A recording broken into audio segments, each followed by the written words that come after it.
welcome to Build and Run. This is your a real VR podcast for Unity developers. Every episode is brought to you by VRVU.com, full service VR production with AR, VR, and 360 and Vive. My name is Lex. We are here at NYC VR University, NYCVRU.com, with our expert panel, and we are here to ask them questions about Unity and VR. So we have a queue of questions started here. Sir? In VR development at this stage, do you tend to develop a universal app, meaning the UI, you look sort of as many devices as possible as you build the UI, or is it very device specific at this point, like if you're building for the Samsung or the Oculus? So the question is, you're saying in terms of the UI, the layout of the objects on your screen? Oculus now has their own interface, or has their own handset, right? I haven't used it in a while. I have the DevKit too, but I haven't built for it about a year. Well, it depends on your audience. I mean, what I'm doing, for example, wants to be international and global, and there's millions of people using it.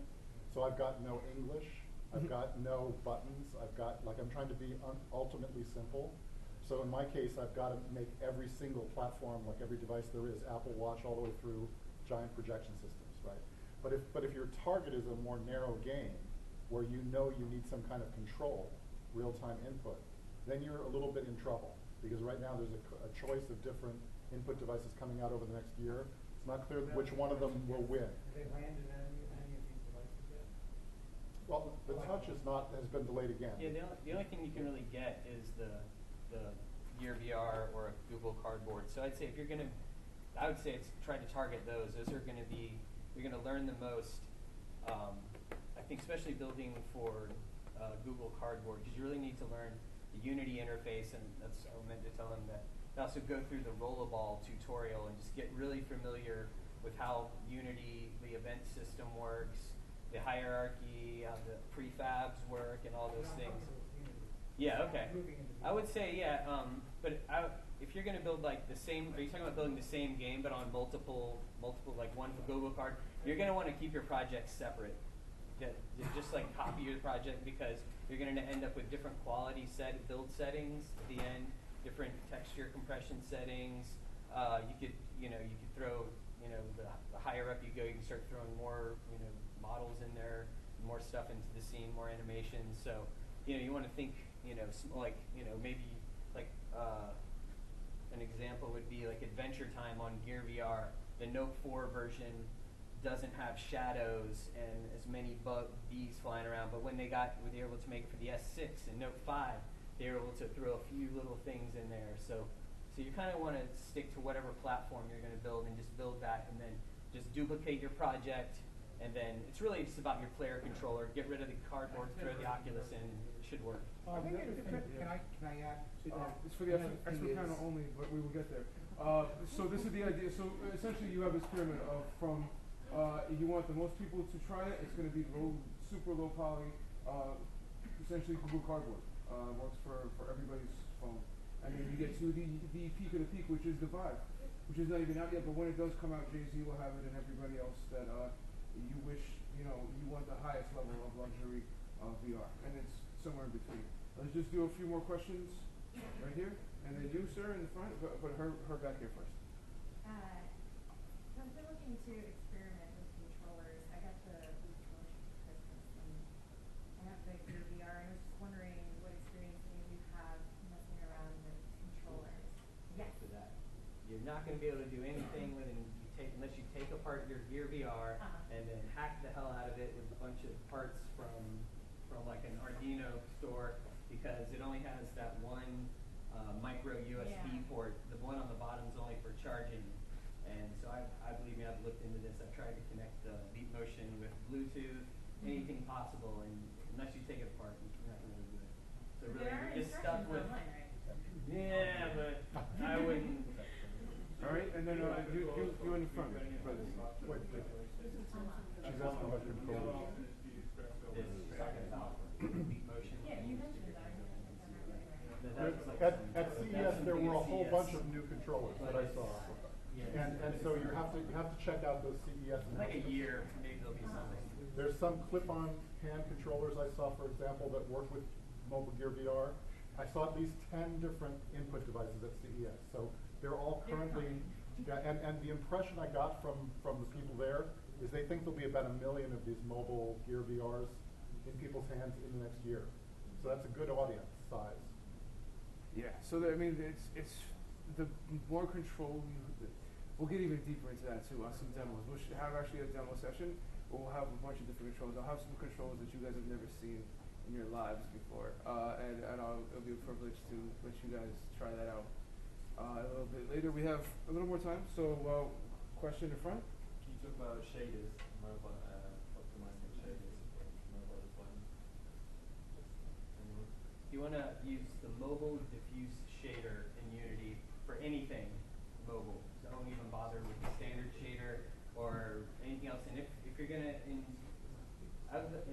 look up texture atlasing if you don't know what that is. So what that does, say you have like 50 trees on your scene, and they all are basically like 3 colors. What you want to do is you want to have a texture palette that, think of like a flag with 3 stripes of color. When you unwrap your model in whatever modeling program you do, the model unwraps and you just match, like say it's a trunk, you match it to the ground part, you match the unwrap of the top to the green, and you just do that with all your models.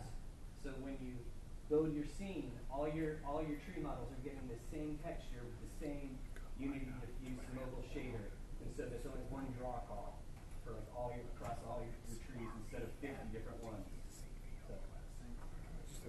And that's an excellent point. Literally, atlasing is life or death because it's traditional web page design. If you have like one image and then you have to load up a second image, that's a separate server call. So in mobile development, that's a separate draw call. That means that's and you have more objects, more images, and all these calls, and you don't want that. So atlasing is you're basically going to take all of your everything that could be combined into one. You're going to make one call. In web development, that's called spriting.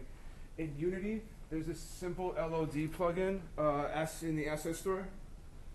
It is fantastic, $30, and it will do a lot of the atlasing, not for you, but it's a great tool where you basically drag and drop a lot of that without ever having to open Photoshop. There's a free one too called Simply Gone. Beautiful. And all these links will be available Yeah, to I think you. it's all one word. And as you get more Like experience GON. with doing your own stuff, you'll find that your stuff looks kind of cartoony and not as professional at first. But you can get a good idea of all the different choices people make by Nice. playing through other people's games. Pick ones that are very unusual. Like there's a game that's only in dim shadows, right? That's a great game to play to see the black and white possibilities. There's one, I don't remember what it's called. Do you remember what that shadow game is called? Oh, I do remember some kind of shadow game where it's the I don't light. know- yeah, it was very cool. Oh, yeah. I can't remember the name of it. If you look in the store, though, it's obvious because you'll see the game just literally has black and white shadows as its image. Okay. Then there's other games like Dead Secret, which is an adventure game. You can see walking inside and outside to get lighting model changes. Like they have an outside thing with a sky and thunder, and then you walk into a building. So if you want to get a sense of how it all hangs together, try out a few of those experiences. Many of these games are free or only like $1 or $2. So if you have a chance to try out the Mobile Gear VR, even at Best Buy, I think they have some of them loaded so you can try them out. Beautiful. Yeah, and we have Simple Gone. We're going to make sure we throw up our Twitter handles for the expert council here. Are there any more questions? Pretty cool. All right, awesome. And that would conclude the question and answer section for our, what's that? Do I get a pin? You absolutely get a pin, brother. Yes. Who else needs a pin? Brother Eric, yes? Thank you. Excellent. And I have a pin for you. Samit. I do last pin. Beautiful. Awesome. So yeah, that concludes our expert panel questions. And what's really going to happen is you're going to, as you become the expert in that area, you'll have the demand from the community to kind of dive further into that. And then you can share your knowledge, because that's what really it is. You find that area where you want to go deeper into, and then you share it. And that's what this is. That's what we have here. So that basically concludes that. Thank you for watching Build and Run. It's build-run.com, brought to you by VRVU.com. Full service VR production, 360 AR, and 5. Why not? All right, thank you very much for watching.